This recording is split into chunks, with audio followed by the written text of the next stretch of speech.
Jilovxonada bir janjal. Asr namozi uchun masjid jilovxonasiga endi 3 kishi yig'ilgan edi. Jilovxonaning to'rida o'ltirgan qora to'nlik 30 yoshlar chamasida rangsiz va yoshligiga qaramasdan quyuq soqolini bahaybat o'stirib, bir bo'rdagina yuziga ot turba osgan kabi bir kishi edi.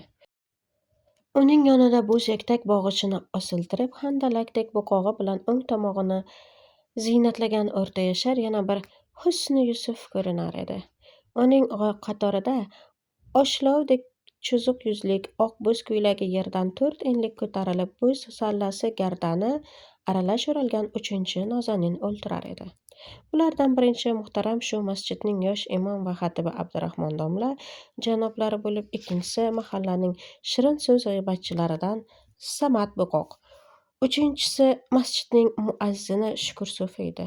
Samad Buqoq bilan Shukur So'fi imom afandining muloyimona ham bitta-bitta ayni maqomiga chertib va qator terib borgan so'ziga somi edilar.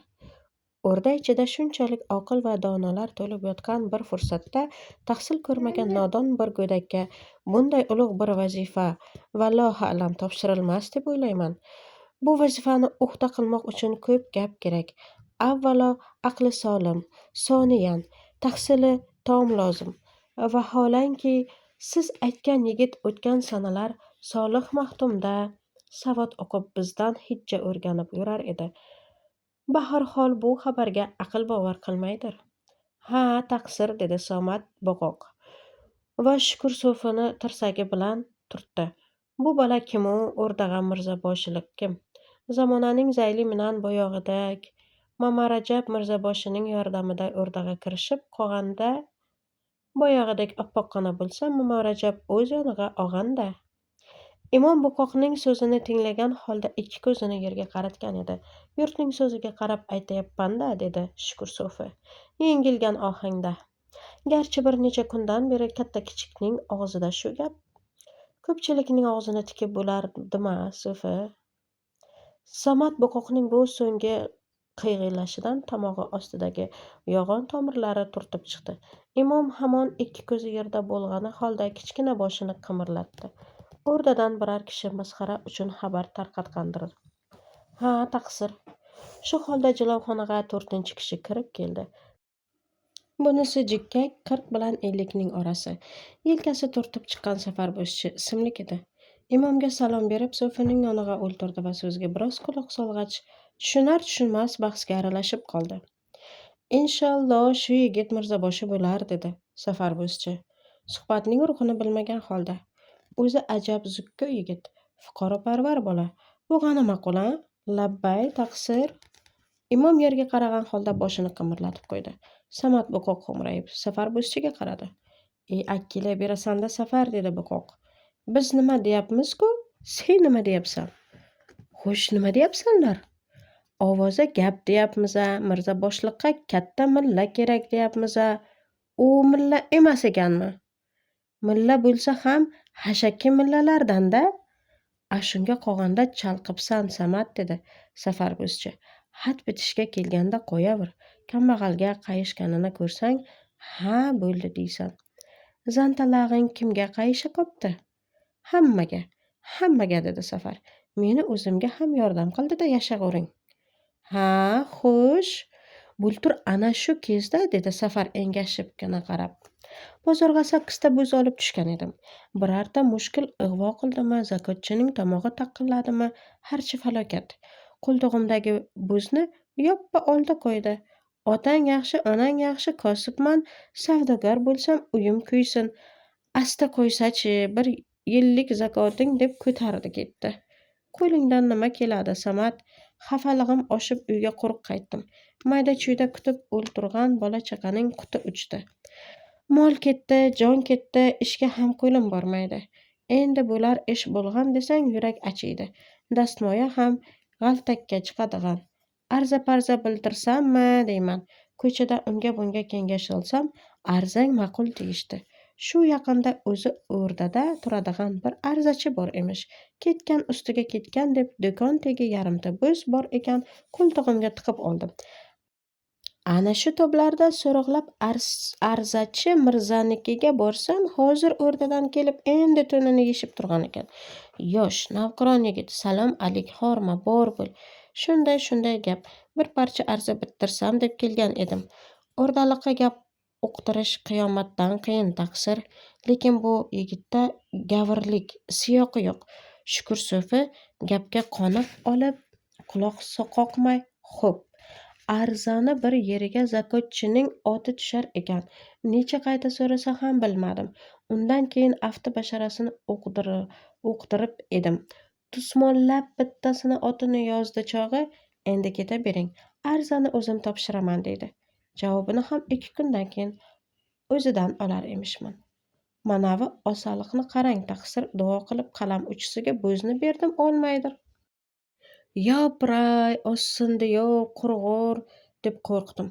Arza o'rindasa yana xizmat qilarmiz, Mirzaboshi? Yana yo'q. Toza falokat bosdi deb tursam, arzaga haq olmayman, bo'zingni olib ketaver degan ekan. Baraka topqurni qarang taqsir. Shunaqa odam ham bo'ladimi, Samat og'a? Oltin olmasang, duo ol deb qo'limni ochdim. Ha, endi buni qo'yavering. Ertasi kechqurun gulab to'g'rilab o'ltirsam, eshikni birov taqillatdi. Ha, kelavering. Do'konxonaga bo'z-qo'l to'g'lagan bir kishi kirdi. Safarboy sizmi? Ha, biz.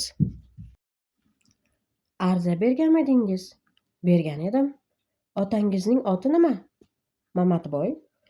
Qo'ltig'idagi bo'zni oldimga tashladi, xuddi kechagi bo'zlarim. Tappa-taq 8 ta. O'zlaringizni oldingiz-a? Ha, oldim. Xayr. Xo'sh. Bu yaxshilik arzadan ham burun Mirzaboshidan bo'ldi, deb o'yladim. Bolalarning kengashi bilan 2 bo'zni ko'tarib, shom paytida Mirzaning uyiga bordim. Chaqirdim, chiqdi. Minnatdorchilik bilan 2 bo'zni uzatdim. Asti olsachi, yaktakka bo'zim bor, ketavering deydi. Sotib pulini beraymi desam, pulim ham ko'p deydi. Aqalli bittasini ham olmadi. Yana duo qilib, bo'z bilan qaytdim. Farishta ham shunchalik bo'lar deb o'ylab qoldim. Shukur so'fi. Shunday yigit Mirzaboshi bo'lmay kim bo'lsin, Samatboy? Ko'pni duosi ko'l deganlar. Ishonmasanglar, ana taqsirimdan so'ranglar. Hikoyani eshitish asnosi imomda bir g'ijinish vaziyati bor edi. Hikoya bitgach, zaharxanda bilan Samat boqoqqa qaradi. Dami kesilayozgan boqoq bundan ruhlandi. Yolg'onni ham yamlamay yutadigan bo'libsan-da, Safar, dedi boqoq. Safar bo'zchi to'sindan o'zgarib ketdi, rangi o'chinqiradi. Azbaroyi xudo qasammi? 2 ta bo'zni 2 qo'llab oborsang, dedi Samat boqoq. Qaysi ahmoq olmay qaytarar ekan? Yolg'onni sal kishi ishonadigan qilib gapirish kerak, Safar. Azbaroyi xudo olmadi, dedi Safar va asabiylanib o'rnidan turib ketdi. Shu Ka'batullohning ichida o'ltirib yolg'on gapirgan odam musulmon emas. Kishining qasamiga ishonmagan ham 7 mazhabda mo'min emas. Safar akaning astahidil achchiqlanganini sezgan imom oraga tushdi. Bunday yaxshilikni har kim ham qila oladir, Safar aka, dedi. Shuning uchun Mirzaboshining sizga qilgan yaxshiligiga men ishondim.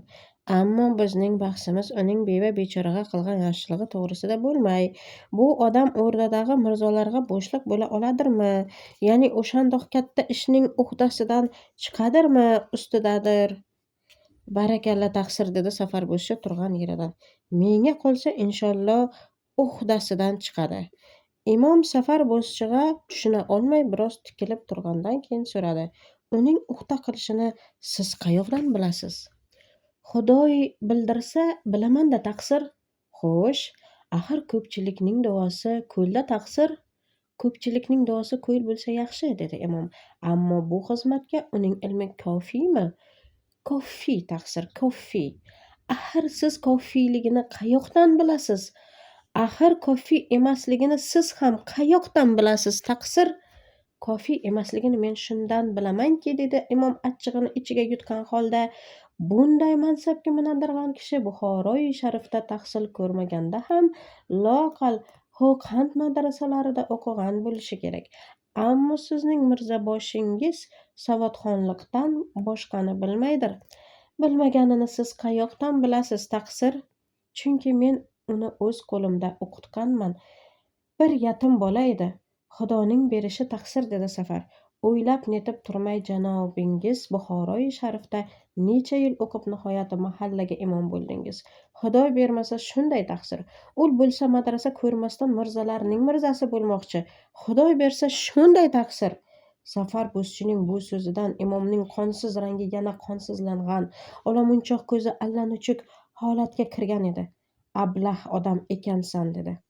Siz ham ahmoq mulla ekansiz, dedi Safar bo'zchi. Imom g'azabi bilan o'rnidan turib Safar bo'zchiga hezlangan edi, uni Samad boqoq ushlab qoldi. Padar la'nat, adabsiz, dedi Samad. Domlaga shunday so'zni aytasanmi-ya? Safar bo'zchi turgan o'rnidan siljimadi. Cho'zma kekirdagingni boqoq, dedi. Qani qo'yib berchi taqsiringni, yoqalashsinchi. Men bilan andishaning otini qo'rqoq qo'ydingmi? Shukur so'fi o'rnidan baqa bo'lib qolgan imom bo'lsa, go'yo hujum qilmoqchidek Samad boqoqni itarar edi. Samad boqoq g'iybatdan boshqa ishga yaramagani uchun imomning yordamiga yetish chamasi yo'q edi. Shu adabsizlig'ing bilan, dedi Samad nasihatomuz. Yana domlaning orqasida namoz o'qiysanmi, Safar, a? O'qimasam qutulamanmi senlardan? O'qimasang bor juna. Heh, deb so'kindi Safar bo'zchi va jilovxonadan chiqib jo'nadi. Uning orqasicha padar la'nat johil, dedi imom va ilgarigi o'rniga bordi. Bir necha vaqt uchovlari ham so'zsiz o'ltirdilar. Bir itda taqsir, xafa bo'lmang. Imom javob bermadi. Yana bir necha kishi kelib qo'shilgach Shukur so'fi mezonaga chiqib azon aytdi. Asrni o'qish uchun masjidga kirdilar.